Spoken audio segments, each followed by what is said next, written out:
अभी तक हम लोगों ने वेल्डिंग्स पढ़ ली थी, वेल्डिंग कितने तरह की होती है, कौन, थर्माइट वेल्डिंग पढ़ी है ना, गैस वेल्डिंग पढ़ी, रॉड वेल्डिंग पढ़ी। उसके बाद अब हम लोग क्रीप ऑफ रेल्स पढ़ेंगे। ठीक है। क्रीप क्या है? लॉन्गिट्यूडनल या फिर हॉरिजॉन्टल मूवमेंट ऑफ ट्रैक। या तो ट्रैक पे साइक्लिक लोडिंग हमारी बराबर है ही है, हम सभी को पता है, ट्रेनें बराबर हमारी चली रही हैं। तो हॉरिजॉन्टल मूवमेंट भी हो सकता है रेल्स का, जो रेल्स पटरियाँ नीचे पड़ी हैं, और हॉरिजॉन्टल मूवमेंट भी हो सकता है। अभी हम सब आगे फिगर से समझेंगे। क्रीप को हम लोग पूरी तरह से रोक नहीं सकते, लेकिन क्रीप को हम लोग मिनिमाइज कर सकते हैं। क्रीप हमारा एक परमानेंट डिफॉर्मेशन हो जाता है साइक्लिक लोडिंग की वजह से। बराबर नियंत्रण लोडिंग 24 घंटे होती रहती है ट्रेन की वजह से पटरियों पे, और उसकी वजह से हमारा क्रीप का डिफॉर्मेशन हमें दिखता है कहाँ? रेल्स पे, रेल्स की जो पटरियाँ हैं उस पर, रेल्स जिन्हें हम पटरियों को रेल्स कहते हैं। तो पहला पॉइंट है कि it can be minimised but can not be stopped. ठीक है। क्रीप हम रोक सकते हैं, कम कर सकते हैं, लेकिन पूरी तरह से हम इसे ख़त्म नहीं कर सकते। Creep is common to all railway tracks. Railway tracks में क्रीप आपको जनरली दिखेगा। ठीक है। The rails in some places moves by several centimeter. कई जगह पे क्रीप की वजह से सेवरल सेंटीमीटर, कई सेंटीमीटर हमारी जो रेल्स नीचे बिछी हैं एक महीने में, वो आगे बढ़ जाती हैं या पीछे हो जाती हैं। Creep does not continue in one direction. ये खाली एक ही यूनी डायरेक्शनल नहीं होता है क्रीप, ये मल्टी डायरेक्शनल होता है। ये लॉन्गिट्यूडनल भी चल सकता है और हॉरिजॉन्टल मूवमेंट भी इसका हो सकता है, मतलब ट्रांसवर्स भी हो सकता है। क्रीप जो है, ऐसा नहीं है कि दो रेल्स अगल बगल दो पटरियाँ होती हैं, हम सभी को पता है। ऐसा नहीं है कि एक पटरी पे जो डिफॉर्मेशन आ रहा है वही दूसरी पटरी पे भी डिफॉर्मेशन आएगा, ऐसा नहीं है। एक पटरी पे हो सकता है दूसरा तरह का डिफॉर्मेशन आ जाए, क्रीप आ जाए, और दूसरी पटरी पे दूसरी तरह का क्रीप आ जाए। इस तरह से देखिए क्रीप हमारा डिफॉर्मेशन है। ये ट्रांसवर्स डिफॉर्मेशन लेफ्ट वाली फिगर में आप देख रहे हैं, पटरी हमारी टूट गई है due to cyclic loading. Right वाला जो फिगर आप लोग देख रहे हैं, इसमें आप देखिए क्रीप की वजह से हमारी जो रेल है वो धंस गई है, और स्लीपर और जो नीचे बैलास्ट है हमारा स्टोन बैलास्ट, वो उसे झेल नहीं पाया, और पटरी हमारी क्रैक कर गई बीच से।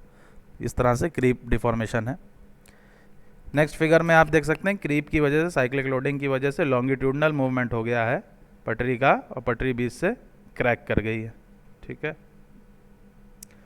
क्रीप के कॉजेज़ क्या हैं? कॉजेज़ क्या हैं? ब्रेक्स, हैवी ब्रेक्स अप्लाई होते हैं, सभी को पता है। एकदम से ब्रेक अप्लाई होता है, हैवी थ्रस्ट लगती है, उसकी वजह से सबसे ज़्यादा इफेक्ट क्या होता है? रेल की पटरियाँ। ठीक है। रेल्स हमारी सबसे ज़्यादा इफेक्ट होती हैं। तो स्टार्टिंग ऑफ अ ट्रेन एकदम से जर्क लगता है, स्टॉपिंग ऑफ अ ट्रेन एकदम से जर्क लगता है। तो जर्क कहाँ लगता है? हमारा पटरियों पे। ठीक है। तो फोर्स पूरा कहाँ आता है? पटरियों पे। तो ब्रेक्स की वजह से लगता है, ब्रेक जो अप्लाई करते हैं हम लोग ट्रेन में। नेक्स्ट है wave movement of, wave motion of wheels. Wheels का वेव मोशन भी हो जाता है इस तरह से, देखिए नेक्स्ट फिगर में दिखाता हूँ। ये देखिए इस तरह से वेव मूवमेंट हो जाता है। ये साइक्लिक लोडिंग की वजह से है। कई सालों तक ऐसा, अगर ट्रेनें चलती रहती हैं पटरियों पे, तो हमारी पटरियों में क्रीप आ जाता है इस तरह से। तो इस तरह से आपको दिख रहा है, ये है क्रीप डिफॉर्मेशन ऑफ रेल्स। यहाँ पे थे हम लोग wave motion of wheels. Wheels हमारी जो है वेव मोशन में होती हैं, सभी को पता है, गोल गोल घूमती रहती हैं। Due to wheel loads rail deflect as continuous beam. Wheel loading की वजह से कंटिन्यूस बीम की तरह हमारी रेल के जो गार्टर हैं, रेल के जो गर्डर हैं, वो हमारी कंटिन्यूस बीम की तरह एक्ट करते हैं। ठीक है। चेंज इन टेम्परेचर, सभी को पता है टेम्परेचर हमारा चेंज होता है, और रेल की पटरियाँ लोहे की होती हैं, कास्ट आयरन की होती हैं, तो उसमें कॉन्ट्रैक्शन और एक्सपेंशन होता ही रहता है। तो उसकी वजह से भी क्रीप हमारा फॉर्म होता रहता है। गर्मियों में क्रीप की संभावना ज़्यादा होती है, क्योंकि टेम्परेचर 50 तक चला जाता है इंडिया में। कई जगह राजस्थान, जयपुर, बीकानेर 50 डिग्री टेम्परेचर पहुंच जाता है, जैसलमेर। ठीक है। तो ऐसी जगह पे भी हमारा जो साइक्लिक लोडिंग होती रहती है, उसको और ज़्यादा बढ़ावा कौन दे देता है? टेम्परेचर। जिसकी वजह से हमारा जो कास्ट आयरन होता है वो थोड़ा लूज़ हो जाता है, थोड़ा नर्म हो जाता है टेम्परेचर की वजह से, और उसमें परमानेंट डिफॉर्मेशन आसानी से व्हील लोडिंग की वजह से, साइक्लिक लोडिंग ऑफ ट्रेन्स की वजह से हो जाता है। तो क्रीप के ये कॉजेज़ हो गए। अब देखिए कुछ फिगर बने हैं क्रीप ऑन रेल्स की वजह से। इसमें देखिए जो सबसे पहला फिगर दिया है 11.1। ठीक है। Creep during starting, starting train हो रही है, तो देखिए व्हील हमारे घूम रहे हैं। ठीक है। तो व्हील जब घूमते हैं आगे की तरफ, तो पीछे की तरफ जो रेल होती है, हमारी रेल की पटरी होती है, पीछे की तरफ उठ जाती है, पीछे की तरफ वो उठने लगती है। मतलब दिखेगा नहीं आपको नेकड आइज से। आपको नेकेड आइज से ये दिखेगा नहीं कि ये उठ रही है, लेकिन क्योंकि बहुत ही हैवी लोडिंग होती है, बहुत ही हैवी टन्स होता है, वेट होता है, तो थोड़ा सा बहुत ही माइन्यूट या फिर का भी 1/10 डिफॉर्मेशन होता रहता है। जब ये डिफॉर्मेशन सेंटीमीटर्स में बदल जाता है तब ह्यूमन आई इसे देख पाती है। ये दिखेगा नहीं, क्रीप स्टार्टिंग में नहीं दिखेगा, ये सालों के डिफॉर्मेशन के बाद या मंथ के डिफॉर्मेशन के बाद हमें दिखाई देता है, पर ऐसे जर्क लगाता है, इसलिए ये देखिए डायरेक्शन ऑफ मोशन है, ऊपर लिखा है डायरेक्शन ऑफ मोशन। तो हमारी ये व्हील आगे की तरफ घूम रही है और पीछे की तरफ ये क्या करती है, रेल पटरी पे जर्क लगाती है। ठीक है, व्हील आगे की तरफ घूम रही है, तो डायरेक्शन ऑफ क्रीप हमारा हमेशा जिस तरफ घूम रही है उस तरफ नहीं होगा, हमेशा उसके अपोजिट डायरेक्शन में होगा, जिस तरफ ये पूरा पहिया अपनी साइकिल पूरी कर रहा है। तो ये लिखा है देखिए डायरेक्शन ऑफ क्रीप। तो ये हो गया क्रीप ड्यूरिंग स्टार्टिंग। नेक्स्ट हो गया आपका क्रीप ड्यूरिंग स्टॉपिंग। स्टॉपिंग में हमने इधर से ब्रेक लगाया, देखिए इस तरफ घूम रही तो स्टॉप किया, तो जब स्टॉप इधर से घूम रही हैं हमारी क्लॉकवाइज घूम रही हैं हमारी व्हील्स, तो जब ये स्टॉप हुई तो पीछे की तरफ क्रीप लगाएंगे, तो डायरेक्शन ऑफ क्रीप हमारा पीछे की तरफ हो जाएगा। तो क्रीप ड्यूरिंग स्टार्टिंग और क्रीप ड्यूरिंग स्टॉपिंग, इसमें direction of motion right hand side इधर की तरफ गया हुआ है। ठीक है, तो यहाँ ब्रेक लगा, ब्रेक जैसे ही लगा तो कहाँ थ्रस्ट अप्लाई होगी, सबसे ज़्यादा पीछे की तरफ, जो रेल की पटरियाँ हैं उनके पीछे की तरफ थ्रस्ट अप्लाई होगी। अब ये होते होते होते कई साल बीत जाते हैं। जब कई साल बीत जाते हैं तो वो जो माइन्यूट के डिफॉर्मेशंस हैं, जो रेल पटरी एक दूसरे के ऊपर चढ़ रही है, मतलब उसका जो कास्ट आयरन मटेरियल है रेल की पटरी का, वो क्या करता है, एक दूसरे के ऊपर चढ़ता रहता है धीमे धीमे, बहुत माइन्यूट, हमको दिखता नहीं है, लेकिन जब कई सेंटीमीटर्स में बदल जाता है तब हमें दिखाई देता है, तब हम उसे कहते हैं कि इस रेल की पटरी में क्रीप डिफॉर्मेशन आ गया ड्यू टू ब्रेक्स। ठीक है, स्टार्टिंग के समय भी थोड़ा बहुत जर्क अप्लाई होता है रेल की पटरियों पर सबसे ज़्यादा, और स्टॉपिंग की वजह से। अब स्टार्टिंग और स्टॉपिंग में सबसे ज़्यादा होता क्या है, रेजिस्टेंस। भाई अगर रेजिस्टेंस ही नहीं होगा नीचे से, रेल की पटरियाँ अगर एकदम लिक्विड हो जाएंगी तो उस पर ना तो स्टॉप हो पाएगी ट्रेन और ना ही उससे चल पाएगी। तो फ्रिक्शन जो है, फ्रिक्शन फोर्स है, फ्रिक्शन फोर्स की वजह से क्या होता है, क्रीप हमारा अप्लाई होता है। कहाँ पे, रेल की पटरियों पे, और वो डिफॉर्मेशन कई बहुत ही माइन्यूट दिखता है, का भी 1/10 होता है, और उसको धीमे धीमे सेंटीमीटर्स में बदलता है, तब हमें वो दिखाई देता है। तो due to starting of a train और due to sudden stopping of a train, creep हमारी पटरियों पे दिखाई देने लगती हैं धीमे धीमे धीमे धीमे।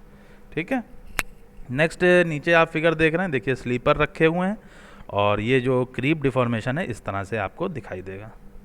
ये स्टार्टिंग ऑफ अ ट्रेन की वजह से है और स्टॉपिंग ऑफ अ ट्रेन की वजह से। ये देखिए जो उड़ गया है ना, ये थोड़ा सा, ये पटरी थोड़ी सी उड़ गई, तो यही हमारी क्रीप है। तो ये ऐसा क्यों हुआ, क्योंकि पहिया बार बार या तो रुक रहा है या तो बढ़ रहा है, तो जब भी रुकेगा तब भी वो थ्रस्ट पीछे की तरफ लगाएगा, और जब भी वो बढ़ेगा तब भी वो थ्रस्ट पीछे की तरफ लगाएगा। तो जो थ्रस्ट आपका जो लोडिंग एक्ट कर रही है, तो वो कहाँ एक्ट करेगी, रेल की पटरियों पे।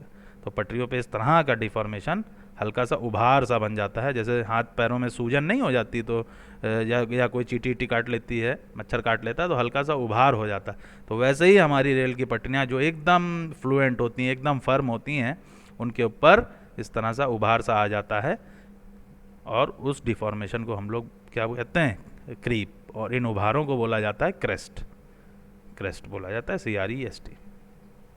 ये फिगर आप लोगों को जब भी पूछा जाएगा एग्जाम्स में, कंपटीशन में, कि क्रीप क्या है, तो this figures you have to draw, क्योंकि बिना फिगर के इंजीनियरिंग हो ही नहीं सकती। Engineering is not theory, engineering पूरी की पूरी डिपेंडेंट है आपकी फिगर्स पे। क्रीप के कुछ कॉजेज़ हैं, उनको देख लेते हैं। कोई पूछे क्रीप के कॉजेज़ क्या हैं, अभी हम लोग ने तो जाना ही है कि क्रीप के कॉजेज़ क्या हैं, लेकिन और डिटेल में देख लेते हैं। Following are some of the minor causes, कुछ माइनर कॉजेज़ हैं, कुछ मेजर कॉजेज़ हैं। तो माइनर कॉजेज़ क्या हैं, rails not tightly fixed, rail की पट्टियाँ जो है हमारी वो टाइटली फिक्स्ड नहीं है। ठीक है, सभी को आवाज़ आ रही है? Yes sir. ठीक, यस सर। ठीक है, ठीक। रेल की पटरियां जो हैं हमारी टाइटली फिक्स नहीं है। कहाँ से फिक्स होती हैं रेल की पटरियां, स्लीपर के ऊपर। स्लीपर के ऊपर किसकी मदद से फिक्स होती हैं, फिश बोल्ट की मदद से, फास्टनर्स की मदद से, चेयर की मदद से, हमने सब पढ़ा ही है ना। तो अगर वो टाइटली फिक्स नहीं है, लूज है, तो ऊपर से तो हैवी टन्स की लोडिंग है, तो क्रीप आसानी से आने की संभावना है। Bad quality of sleepers, sleeper की क्वालिटी ही नहीं अच्छी है, वो अच्छे मटेरियल ही हमने नहीं इस्तेमाल किया, तो भी एक डिफॉर्मेशन हो सकता है। बैड ड्रेनेज सिस्टम, पानी की समस्या बहुत ज़्यादा है, बरसात में पानी जम रहा है, नालियाँ नहीं अच्छे से बनाई हैं, तो फिर समस्या आ सकती है, हमारा क्रीप होने की संभावना ज़्यादा हो जाएगी, क्योंकि मटेरियल जो वहाँ पड़ा होता है वो सड़ने लगता है, चाहे वो कास्ट आयरन हो, उसमें रस्टिंग हो जाएगी, जंग लग जाएगी। तो मटेरियल की जब रस्टिंग होगी तो मटेरियल की प्रॉपर्टी लूज़ हो जाएगी, मटेरियल जो है हमारा जो टाइटली पैक्ड है, टाइटली उसकी प्रॉपर्टी है, उसकी टफनेस है, उसकी हार्डनेस है, वो जब लूज़ कर जाएगी तब भी हमारा क्रीप की संभावना बहुत ज़्यादा है। नेक्स्ट है no proper consolidation of bed of track. जो बेड है ट्रैक का, जो हमारा परमानेंट वे है, वो सही से नहीं बनाया गया है। कंसोलिडेशन का मतलब कि वो सही से पैक नहीं है, उसमें हवा के छेद ज़्यादा हैं, तो पानी उसमें घुस रहा है, तो उसका मतलब उसकी कॉम्पैक्शन ढंग से नहीं किया गया, वो ढंग से टाइटेंड नहीं है, ढंग से पैक्ड नहीं है, तो भी हमारी ट्रैक्स गड़बड़ हो सकती हैं। तो ट्रैक्स गड़बड़ होंगी तो क्रीप की होने की संभावना ज़्यादा हो जाएगी। गेज हमारा मेंटेन जो होता है, ब्रॉड गेज हमारा 1.67 मीटर, वो ढंग से मेंटेन नहीं है, तो भी क्रीप की संभावना हो जाएगी। Improper super elevation, super elevation हमने हाईवे में देखा ही था, एलिवेशन हमने जो प्रोवाइड किया कर्व पे, जिसमें अंदर का कर्व थोड़ा नीचे होता है, बाहर का कर्व ज़्यादा होता है, तो गाड़ी ईजिली घूम जाती है। तो वही चीज़ है, सुपर एलिवेशन में अंदर की रेल थोड़ी सी दबी हुई होती है, बाहर की रेल थोड़ी उठी होती है, अगर वो कर्व प्रॉपर नहीं है तो भी आपका क्रीप हो जाएगा। अब कैपेसिटी ऑफ ट्रैफिक, भाई ट्रेन के लिए हमने डिज़ाइन किया है, उसमें मान लीजिए 24 डिब्बे की ट्रेन के लिए हमने डिज़ाइन किया, अब उसमें हम 36 डिब्बे लगा दें तो भी हमारी ट्रैक जो है फेल कर जाएगी और क्रीप हमारा संभावना होने की ज़्यादा हो जाएगी। उसके बाद जो जॉइंट्स होते हैं, हमने जॉइंट सारे पढ़े थे, ट्रेन्स में कितने, रेल्स में कितने जॉइंट्स होते हैं, तो जॉइंट्स में अगर प्रॉपरली जॉइंट्स पैक्ड नहीं है, या जॉइंट्स में वेल्डिंग प्रॉपरली नहीं की गई है, या पुअर मेंटेनेंस है जॉइंट्स का, तो भी क्रीप हमारी होने की संभावना बढ़ जाती है। नेक्स्ट है allowance of rail expansion joint. जो रेल की एक्सपेंशन के लिए हमें पता है कि एक्सपेंशन होता है लोहे का, चाहे सर्दी हो चाहे गर्मी, ठीक है, एक्सपेंशन और कॉन्ट्रैक्शन होता है। तो अगर वो जॉइंट्स जो हमने प्रोवाइड किए उनका हमने उनकी मेंटेनेंस नहीं की, उनकी प्रॉपर हमने ऑयलिंग ग्रीसिंग नहीं की, तो वो जॉइंट्स फट जाएंगे, उसकी वजह से भी क्रीप होने की संभावना है। डिकेइंग ऑफ स्लीपर, डिकेइंग मतलब सड़ना, स्लीपर हमारे वुड के भी होते हैं, पहले ज़माने में वुड के स्लीपर थे, टिम्बर के स्लीपर थे, तो वो हमारे सड़ जाते हैं, तो उससे भी रेल्स हमारी ख़राब हो सकती हैं और क्रीप होने की संभावना बढ़ सकती है।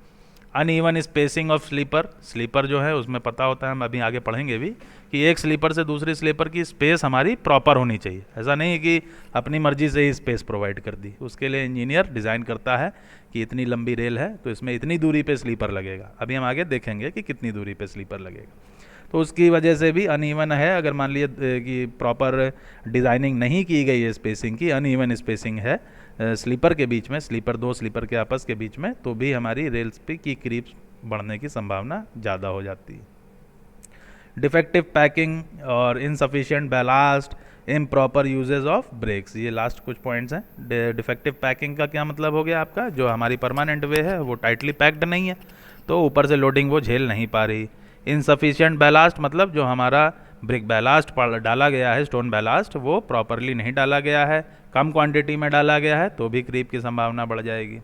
और ब्रेक्स जो हम लोग इस्तेमाल करते हैं, ऐसा नहीं है कि तुरंत ही ब्रेक लगा दिया ट्रेन में, ट्रेन में ब्रेक लगाया जाता है धीमे धीमे, धीमे धीमे इसलिए लगाया जाता है ट्रेन में ब्रेक, क्योंकि पीछे एक तो बहुत सारे डिब्बे होते हैं, और दूसरा जो हमारी नीचे रेल है वो ना टूट जाए, उसमें क्रीप ना हो जाए और वो टूट ना जाए, इसलिए ट्रेन में बहुत ही धीमे धीमे ब्रेक लगाया जाता है, ताकि क्योंकि बहुत हैवी लोडिंग है, और हैवी लोडिंग की वजह से क्या होगा, हमारी नीचे जो रेल की पटरियाँ या तो वो खराब हो जाएंगी, फट जाएंगी, टूट जाएंगी, तो रेल क्या होगी, एक्सीडेंट हो जाएगा रेल का तुरंत, या तो जो पीछे के डिब्बे हैं वो हमारे लोकोमोटिव जो इंजन होता है उसके ऊपर चढ़ जाएंगे, इसीलिए बहुत ही धीमे धीमे ब्रेक हमारा लगाया जाता है। इस तरह से क्रीप हो जाता है, आपको मैंने फिगर पहले भी दिखाया था, क्रीप इस तरह से हो गया है, देखिए डिफॉर्मेशन हो गया, परमानेंट डिफॉर्मेशन हो गया रेल्स के ऊपर, अनइवन है बेटा ये देखिए दोनों डायरेक्शन में, ये एक्स डायरेक्शन में भी है और वाई डायरेक्शन में भी है, जिसे हम लोग बोलते हैं हॉरिजॉन्टल या फिर वर्टिकल, ट्रांसवर्स या फिर longitudinal. Is that clear? Further creep के बारे में इतना डिस्कशन हुआ, अब क्रीप के कुछ इफेक्ट हैं, इफेक्ट क्या होते हैं क्रीप की वजह से हमें क्या परेशानी आ जाती है, तो क्रीप के इफेक्ट हम जान लेते हैं। एक्सपेंशन गैप इज़ रिड्यूस्ड, जो हमारे एक्सपेंशन गैप हमारे एक्सपेंशन और कॉन्ट्रैक्शन के लिए दिए गए हैं रेल्स में, ठीक है, एक लेंथ की रेल 13 मीटर के आसपास इंडिया में, तो 13 मीटर के बीच में जो हमने एक्सपेंशन गैप दिया है उसको हम कम से कम कोशिश करते हैं कि उसे हम कम से कम प्रोवाइड करें। ऐसा नहीं है कि हम उसे ज़्यादा प्रोवाइड कर देंगे तो वो क्रीप की संभावना बढ़ा देती है। बकलिंग ऑफ ट्रैक्स, बकलिंग क्या मतलब कि एक के ऊपर एक चढ़ जाना, ठीक है। तो अगर हमने मतलब आपका जॉइंट ज़्यादा बड़ा कर दिया और जॉइंट का ढंग से मेंटेनेंस नहीं किया तो क्या हो जाएगा, ट्रेन जो जब चलेगी तो उसकी वजह से क्रीप होगा। क्रीप की वजह से क्या होगा, क्रीप इफेक्ट की वजह से हमारी जो रेल की ट्रैक्स हैं वो एक दूसरे के ऊपर चढ़ने लगेंगी और बड़ा सा एक पहाड़ का क्रेस्ट बना लेंगी। तो उसे हम लोग जनरली बकलिंग ऑफ ट्रैक बोलते हैं। बकलिंग मतलब जनरली होता है बकल कर जाना, बकल मतलब कि बड़ा हो जाना, एकदम से एक के ऊपर एक चढ़ जाना, ठीक है।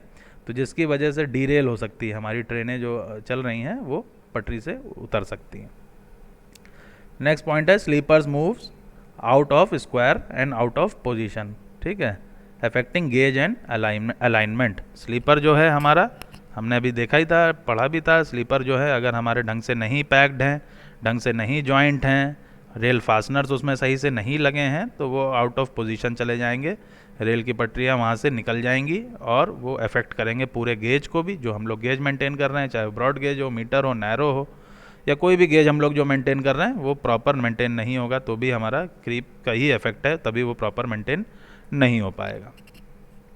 नेक्स्ट है points and crossings. Points and crossing पहले भी बताया था, जहाँ पे कई सारी पटरियाँ एक साथ मिल रही हैं, that is called points and crossings, ठीक है। क्रॉसिंग मतलब एक रेल चल रही है एक ट्रैक पे, दूसरे ट्रैक पे उसे जाना है, मान लीजिए आज आगे कोई ट्रेन खड़ी है और ट्रैक खाली नहीं है तो वो कैसे ओवरटेक करेगी, वो अपना ट्रैक बदल लेती है, तो that is called points and crossings, ठीक है। तो पॉइंट्स एंड क्रॉसिंग्स में तभी अच्छे से हम लोग कर पाएंगे जब वहाँ की रेल की पटरियों में क्रीप ना हो, ठीक है। तो उसके पॉइंट्स एंड क्रॉसिंग्स में जो जॉइंट्स वगैरह होते हैं उसको हम लोग प्रॉपरली मेंटेन करते रहते हैं ताकि वहाँ पे क्रीप ना हो, क्योंकि अगर वहाँ क्रीप होगा तो पॉइंट्स एंड क्रॉसिंग्स का हम लोग इस्तेमाल पूरी तरह से नहीं कर पाएंगे, और जो कि ओवरऑल प्रोजेक्ट कॉस्ट पे और ट्रेन की एफिशिएंसी पे, ट्रेन की टाइमिंग पे, ट्रेन की डीजल पे लोगों की परेशानी बढ़ जाएगी ऑल अराउंड, ये सब सारी चीज़ें। नेक्स्ट है क्रीप अगर हमारा उसमें आया रेल की पटरियों में तो उससे क्या होगा, जो हमारी फ़िश प्लेट्स लगी हैं, फ़िश बोल्ट्स लगे, फ़िश प्लेट स्टार्टिंग में देखा था, फ़िश प्लेट्स जो लगी हैं, फ़िश बोल्ट्स जो लगे हैं, और बार्स जो भी लगी हैं हमारी, किंग्स ऑफ जॉइंट है, किंग्स मतलब जो हमारे जॉइंट के बीच में जो जगह होती है, किंग्स ऑफ जॉइंट जो हैं हमारे, वो सब हमारे गड़बड़ा जाएंगे और रेल की पटरी हमारी पूरी तरह डैमेज हो जाएगी। तो जितने भी रेल के फास्टनर्स लगे हैं उसमें, चाहे चेयर है, चाहे की है, चाहे स्लीपर है, या फिश बोल्ट है, बियरिंग प्लेट है, फिश प्लेट है, जो भी लगा है, अगर रेल की पटरी में क्रीप आने लगा तो सारी मटेरियल हमारा धीमे धीमे डैमेज हो जाएगा। इस तरह से देखिए आपके क्रीप हो गया है रेल की पटरियों में। ये एक फिगर है, रेड कलर के सर्किल में आप लोग देखिए क्रीप हो गया है, और स्टार्टिंग में भी आपको इस फिगर में दिखाई दे रहा है, यहाँ पे भी क्रीप इफेक्ट की वजह से ऐसा हुआ है, ठीक है। यहाँ पे जो गेज हमने मेंटेन किया था, गेज भी देखिए बदल गया। मान लीजिए रेल हमारी 1.67 मीटर का गेज हम लोग मेंटेन कर रहे हैं, तो ये गेज भी हमारा आगे जाके डिस्टर्ब हो गया, किसकी वजह से, क्रीप की वजह से। तो क्रीप को हम लोग कम कर सकते हैं, मिनिमाइज़ कर सकते हैं, लेकिन पूरी तरह ख़त्म नहीं कर सकते। ये देखिए इस तरह से क्रीप हमारा हो गया है, रेल की पटरी हमारी पूरी तरह ख़राब हो गई है। नेक्स्ट आपका आता है स्लीपर एंड बैलास्ट। ये हम लोग ने अभी तक क्रीप्स के बारे में देख लिया, वेल्डिंग के बारे में देख लिया, जॉइंट्स के बारे में पढ़ लिया। अब हम लोग इसमें रेलवे का 50% कंप्लीट कर चुके हैं। Now we will move further आपका जो है स्लीपर एंड बैलास्ट है। तो स्लीपर आप सभी को बताया मैंने, जिस पे रेल की पट्टियाँ हमारी रेस्ट करती हैं। एक फिगर और है, इसको आप देख सकते हैं। रेल के स्लीपर्स कई तरह के बेटा होते हैं, टिम्बर के, कास्ट आयरन के, सीमेंट कंक्रीट के, प्री स्ट्रेस कंक्रीट के, तो वो अभी हम सब देखेंगे किस तरह से होते हैं रेलवे के स्लीपर्स, ठीक है। और ट्रैक का जो बैलास्ट होता है, जो परमानेंट वे होता है, स्टार्टिंग में मैंने फिगर दिखाया था आपको, तो ट्रैक का बैलास्ट भी डिपेंड करता है कि ऊपर से जितनी भी लोडिंग आ रही है वो सबसे पहले रेल पे जाएगी, रेल से कहाँ आएगी, स्लीपर पे आएगी, स्लीपर से आएगी ट्रैक के बैलास्ट पे, बैलास्ट से नीचे कहाँ चली जाएगी, अर्थ में चली जाएगी, सॉइल में चली जाएगी। तो sleeper and ballast next topic है हम लोगों का। इस तरह से देखिए एक क्रॉस सेक्शन दिख रहा है आपको, फ्रंट व्यू है, ठीक है, जिसमें नीचे देखिए सब बेस है, जो सॉइल है हमारी, उसके ऊपर हमारा बैलास्ट बेड लगा हुआ है, देखिए बैलास्ट बेड है, ठीक। और ये मतलब बोल्डर होते हैं बड़े बड़े, ठीक है, 80 mm 110 mm के बड़े बड़े बोल्डर होते हैं, ये सारे रखे जाते हैं। फिर उसके ऊपर स्लीपर हमारा रखा जाता है, स्लीपर में रेल्स हमारी जुड़ी होती हैं, ठीक है। तो स्लीपर कई तरह से हो सकता है, timber sleeper, cast iron sleeper, और उसके अलावा आरसीसी स्लीपर हो सकता है। उसके अलावा आपका प्री स्ट्रेस कंक्रीट, अगर आरसीसी आपने पढ़ी होगी, हालांकि अभी हम डिस्कस करेंगे क्या है pre stress concrete sleepers. Sleeper and ballast, तो फंक्शंस क्या हैं स्लीपर के, ठीक है। In a railway track sleeper perform the following function. पहला है to hold the rails, rails को ये सबसे पहले बात है कि रेल को ये पकड़ता है, रेल इसी में जुड़ी होती है बोल्ट्स की मदद से, स्लीपर में ही रेल हमारी जुड़ी होती है। और स्लीपर की मदद से क्या होता है, स्लीपर की मदद से जो हमारा गेज है, जैसे हमारा ब्रॉड गेज है या मीटर गेज है, तो स्लीपर ही सबसे बड़ा इंपॉर्टेंट फैक्टर है जिसकी वजह से गेज हमारा मेंटेन रहता है, दोनों रेल्स के बीच में जो डिस्टेंस है वो हमारी मेंटेन रहती है। तो सबसे बड़ी प्रॉपर्टी स्लीपर की यही है कि ये रेल का पूरा लोड सहता है। स्लीपर के बाद बैलास्ट होता है, फिर बैलास्ट में लोड चला जाता है, बैलास्ट के बाद लोड हमारा सॉइल में चला जाता है। तो स्लीपर की बहुत अच्छी प्रॉपर्टी यही है, सबसे बड़ी प्रॉपर्टी और सबसे निर्णायक प्रॉपर्टी यही है कि ये दोनों रेल्स को आपस में जोड़े रखता है। और एक पर्टिकुलर डिस्टेंस जो है हमारी, जैसे मीटर गेज है 1 मीटर है, ब्रॉड गेज है 1.67 मीटर, इसको ये मेंटेन करे रहता है।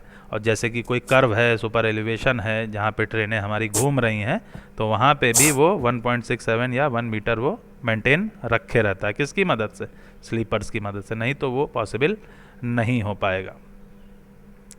नेक्स्ट है आपका next point, to support the rails firmly and evenly throughout, rail को ये सपोर्ट करे रहता है, पकड़े रहता है अपने में, ठीक है, फिश बोल्ट्स की मदद से, और रेल हमारी जुड़ी रहती हैं, भागती नहीं है इधर उधर, हैवी लोडिंग की वजह से वाइब्रेशंस भी रेल्स हमारी सह जाती हैं।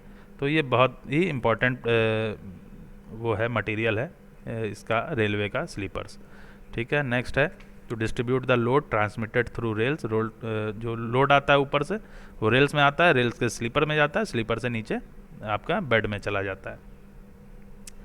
To hold, next point, to hold the rails to proper level, proper level में रखे रहता है। टर्नआउट्स, टर्नआउट्स मतलब जहाँ पे रेल हमारी इधर से उधर जा रही हैं, मतलब दूसरे ट्रैक में जा रही हैं। क्रॉस ओवर्स, क्रॉस ओवर्स मतलब क्रॉसिंग्स, ठीक है, जहाँ पे कई सारी क्रॉसिंग्स एक साथ लगी जाती हैं, और वहाँ पे ये स्लीपर्स के जो भी हमारी स्लीपर्स हैं वो भी 1/20 के उसमें लगी होती हैं स्लोप में, और उसके ऊपर जो रेल्स होती हैं वो भी 1/20 में लगी रहती है। 1/20 हमने बताया था, 1 वर्टिकल 20 हॉरिजॉन्टल, ये आपका स्लोप प्रोवाइड होता है। स्टार्टिंग ऑफ द क्लासेस में मैंने आपसे डिस्कस किया था, ये स्लोप इसीलिए प्रोवाइडेड होता है कि क्योंकि कम से कम जो ऊपर की व्हील चल रही है उसमें कम से कम फ्रिक्शन लगे, क्योंकि अगर फ्रिक्शन ज़्यादा लगेगा तो रेलवे की हमारी जो ट्रेनें दौड़ रही हैं उनकी स्पीड अफेक्ट कर जाएगी और ओवरऑल एफिशिएंसी हमारी रेल की ख़त्म हो जाएगी। नेक्स्ट है to provide elastic medium between rails and ballast, ballast और रेल्स दो चीज़ें हैं, उनके बीच में स्लीपर लगा रहता है। तो स्लीपर एक तरह का मीडियम, इलास्टिक मीडियम की तरह काम करता है, जो कि वाइब्रेशन वगैरह अपने में सह लेता है। ऊपर से जो हैवी वाइब्रेशंस वगैरह आते हैं एक्सेल लोड की मूविंग से, जो ट्रेन के जो पहिए होते हैं उसमें एक्सेल लगा होता है, एक्सेल लोड की वजह से जो भी हमारे वाइब्रेशंस आएंगे, डिफॉर्मेशंस आएंगे, उनको वो झेल लेता है। तो स्लीपर एक तरह का मीडियम भी एक्ट करता है रेल्स और नीचे का बैलास्ट के बीच में। और प्रॉपर अलाइनमेंट ऑन कर्व मैंने डिस्कस अभी किया ही था आपसे। नेक्स्ट पॉइंट है to provide the general stability of permanent way throughout, जो परमानेंट वे हमने स्टार्टिंग में बताया था आपको फिगर के साथ, उसकी स्टेबिलिटी भी ये बहुत ज़्यादा मेंटेन करे रहता है स्लीपर, ठीक है। नेक्स्ट है to provide the insulation of track, track में हम लोग जानते हैं सभी लोग कि रेलवे ट्रैक्स आजकल पड़ रही हैं, तो रेलवे ट्रैक्स में करंट होता है, तो करंट ये ज़मीन में नहीं जाने देता है, एक तरह का इंसुलेशन मीडियम ये एक्ट करता रहता है, ठीक है। तो एक तरह का इंसुलेशन मीडियम भी है स्लीपर्स। नेक्स्ट है कि हमें रेल्स वगैरह बदलनी है, ठीक है, रिप्लेसमेंट करना है रेल का, क्योंकि क्रीप की वजह से ज़्यादा डैमेज हो गया है, तो स्लीपर्स से हम लोग निकाल लेते हैं रेल्स को और आसानी से हम लोग बदल लेते हैं, हमें ज़्यादा डिस्टर्ब नहीं करना पड़ता है अपना ओवरऑल ट्रैक, ठीक है। नेक्स्ट है holding rails to correct gauge, gauge हमारा ये मेंटेन करे रहता है स्लीपर, क्योंकि यही होल्ड करता है रेल्स को, और एक प्रॉपर अलाइनमेंट भी ये बनाए रखता है। Firm and even support to rails, firm एक प्रॉपर लेवल पे ये एक प्रॉपर स्लोप प्रोवाइड करता है, एक प्रॉपर लेवल प्रोवाइड करता है रेल्स को, और उसमें टाइटली रेल्स हमारी पैक्ड रहती हैं और इधर उधर भागती नहीं हैं।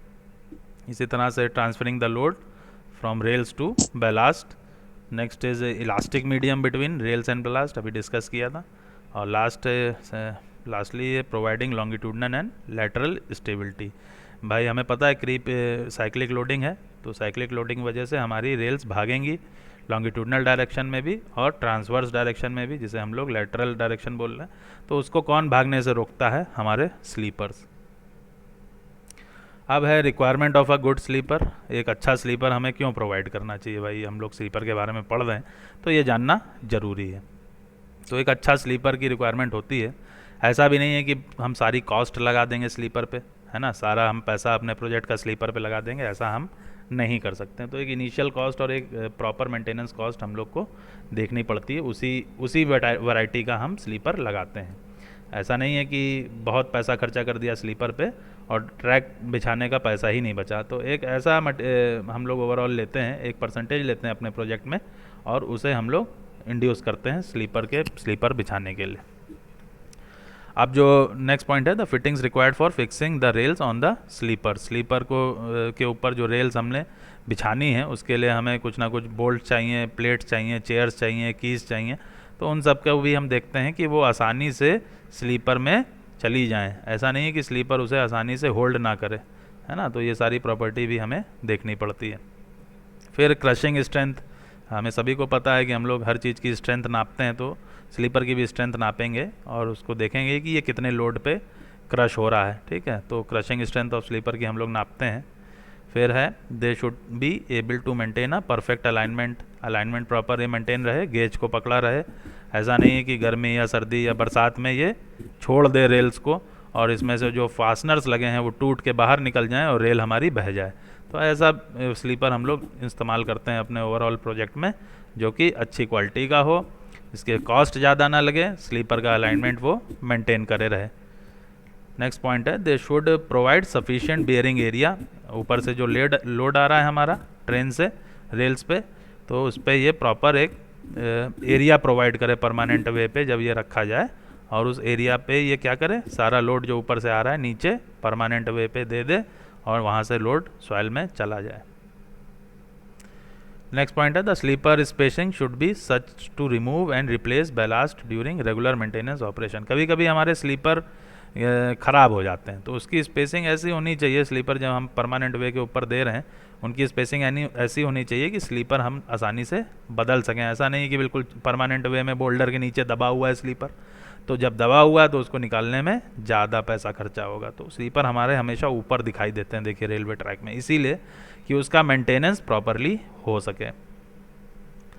स्लीपर्स हमारे हमें पता ही है वाइब्रेशंस और शॉक्स को वो रेजिस्टेंस कर सकें, उसको वो सह सकें। ऐसे स्लीपर होने चाहिए, नहीं कि एकदम से शॉक आया और स्लीपर बीच से चिटक गया, जैसे ही वो चिटका रेल हमारी धंस जाएगी तुरंत और भयानक एक्सीडेंट हो जाएगा। तो रेल के स्लीपर्स आर मोस्ट इम्पॉर्टेंट। इसी तरह से कुछ लास्ट पॉइंट्स हैं।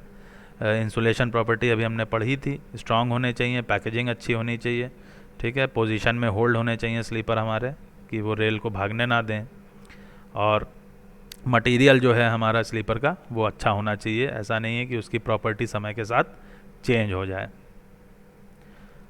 नेक्स्ट हमारा आता है टाइप्स ऑफ स्लीपर्स। स्लीपर के कई सारे टाइप्स हैं, आप सब ने देखे होंगे लेकिन कभी ध्यान इतना नहीं दिया होगा, तो आप लोग आज देखेंगे कि कितने तरह के स्लीपर्स हैं। तो स्लीपर बेस्ड ऑन मटेरियल हम कैटेगराइज कर सकते हैं। स्लीपर बेस्ड ऑन मटेरियल हमारा हो गया टिम्बर स्लीपर जो वुड होता है, नेक्स्ट है स्टील स्लीपर, फिर है कास्ट आयरन स्लीपर्स, फिर है RCC reinforce cement concrete sleeper, फिर है pre stressed concrete sleeper. Pre stressed concrete जो कंक्रीट हमारी इंडस्ट्री में बनाई जाती है, सरियों को खींच दिया जाता है, उसमें पहले से टेंशन दे दी जाती है और फिर उसकी कंक्रीटिंग कर दी जाती है उतनी एरिया की, एक सांचा ले करके, और हमारा वो हो जाता है, फिर हम लोग काट देते हैं बार्स को मैकेनिकली और वो हो जाता है प्री स्ट्रेस स्लीपर, ठीक है। नेक्स्ट है classification sleepers depending on location, किस लोकेशन पे हम स्लीपर बिछा रहे हैं, ठीक है, उस पर भी डिपेंड करता है। तो एक हो गया लॉन्गिट्यूडनल स्लीपर और एक हो गया ट्रांसवर्स स्लीपर। लॉन्गिट्यूडनल मतलब जैसे रेल हमारी गई है तो उसी डायरेक्शन में अगर हम स्लीपर बिछा दें, ठीक, ऐसा पहले होता था, अब जो चल रहा है वो ट्रांसवर्स चल रहा है। अगर हम उसी जैसे रेल हमारी सीधी गई है उसी डायरेक्शन में हमने लॉन्गिट्यूडनल स्लीपर बिछा दिया तो that is called longitudinal sleeper. और उसी से हमने परपेंडिकुलर डायरेक्शन में अगर बिछाया, जैसे रेल हमारी जा रही है उसके परपेंडिकुलर डायरेक्शन में हमने स्लीपर बिछाया, तो that is called transverse sleeper. Longitudinal sleeper ये आपके फिगर है, देखिए अभी मैं बात कर ही रहा था आपसे कि रेल जिस डायरेक्शन में जा रही है उसी डायरेक्शन में देखिए स्लीपर भी बिछे हैं। हालांकि एक ट्रांसवर्स डायरेक्शन में हम स्लीपर नीचे बिछाते हैं, लेकिन उसके ऊपर हम एक लॉन्गिट्यूडनल डायरेक्शन में जो स्लीपर बिछाया, ये देखिए लॉन्गिट्यूडनल डायरेक्शन में, उसे हम कहें क्या कैटेगराइज करेंगे, लॉन्गिट्यूडनल स्लीपर। इस तरह का कंस्ट्रक्शन आपका जो चारबाग रेलवे स्टेशन में, छोटा रेलवे स्टेशन है, उसमें जो पटरियाँ कुछ पड़ी हुई हैं इस तरह के कंस्ट्रक्शन की, आप कभी जाइएगा देखिएगा ये ऑब्सोलीट हो चुका है, ये अब यूज़ नहीं होता है। तो लॉन्गिट्यूडनल स्लीपर आपके इस तरह से हो गए कि रेल की डायरेक्शन में, और ट्रांसवर्स जो हैं आपके इस तरह से हो गए, ये प्री स्ट्रेस्ड स्लीपर्स हैं, ट्रांसवर्स इस तरह से हो गया। तो अब आपको जो कंस्ट्रक्शन दिख रहा होगा आजकल जो रेलवे में, वो आपको इसी तरह का दिखेगा, ट्रांसवर्स। और ये पहले ज़माने में होता था, इसको अब ऑब्सोलीट कर दिया गया है, ये अब यूज़ नहीं होता। ऑब्सोलीट मतलब पुराना हो गया है, बेकार हो गया है, इसको अब हम लोग इस्तेमाल नहीं करते हैं। तो लॉन्गिट्यूडनल स्लीपर देखिए लिखा ही हुआ है, these are earlier form of sleeper which are not in use nowadays. Nowadays इसको इस्तेमाल नहीं किया जा रहा है। इट कंसिस्ट ऑफ स्लैब्स और pieces of timber placed parallel to the rails. Rail के पैरेलल हम लोग चलेंगे तो लॉन्गिट्यूडनल, वही बात कही गई। नेक्स्ट है to maintain the correct gauge cross pieces were provided. Cross pieces कौन से, ये जो नीचे आप देख रहे हैं, नीचे देख रहे हैं, ये आरसीसी के क्रॉस पीसेज हैं। इसको इसलिए प्रोवाइड करते हैं क्योंकि जो गेज है, गेज जो हमारा है 1.67 या 1 मीटर या नैरो का, तो वो हमारा मेंटेन रहे। क्योंकि अगर लॉन्गिट्यूडनल डायरेक्शन में हम प्रोवाइड कर रहे हैं तो गर्मी सर्दी बरसात होता ही होता है, आप सभी को पता है, हैवी लोडिंग भी है, क्रीप भी है, तो रेल्स हमारी भाग जाएंगी इधर उधर और मेंटेन, प्रॉपर गेज हमारा मेंटेन नहीं होगा। इसलिए इसको नीचे वाले पोर्शन को प्रोवाइड करते हैं cross pieces. These sleepers were costly, ये कॉस्ट में ज़्यादा होते हैं। और noise created by the track is considerable. जो ट्रैक में हमारी जब ट्रेनें चलती हैं उसकी वजह से जो नॉइज़ होती है, जो हमारा साउंड होता है, उसमें ये ज़्यादा साउंड होता था इसकी वजह से। इसके लिए इसको फिर रिप्लेस कर दिया गया। ये पूरी तरह से इंजीनियरिंग जो है हमारी ऑब्सोलीट हो गई और इसको हटा के लॉन्गिट्यूडनल ट्रांसवर्स स्लीपर्स को हम लोग ले आए मार्केट में, और अब आजकल यही यूज़ हो रहा है। ये लमसम 100 साल पहले का कंस्ट्रक्शन है। ये English Britishers when they were ruling our country, they have laid this type of sleepers, longitudinal sleepers. Next is transverse sleeper, also known as cross sleeper. Cross sleeper भी कहीं लिखा है या MCQ क्वेश्चंस में कहीं आ जाए कि what we will say to the transverse sleeper, तो transverse sleeper is also called as cross sleepers. Placed at right angle under the rails. Rails के राइट एंगल मतलब 90 डिग्री एंगल पे प्लेस होता है। Eliminated in the inconvenience of longitudinal sleeper. Longitudinal sleepers में जो परेशानियाँ आ रही थी उसको इसने ये ख़त्म कर दिया और ट्रांसवर्स डायरेक्शन में ये स्लीपर्स हमारे ले कर दिए गए।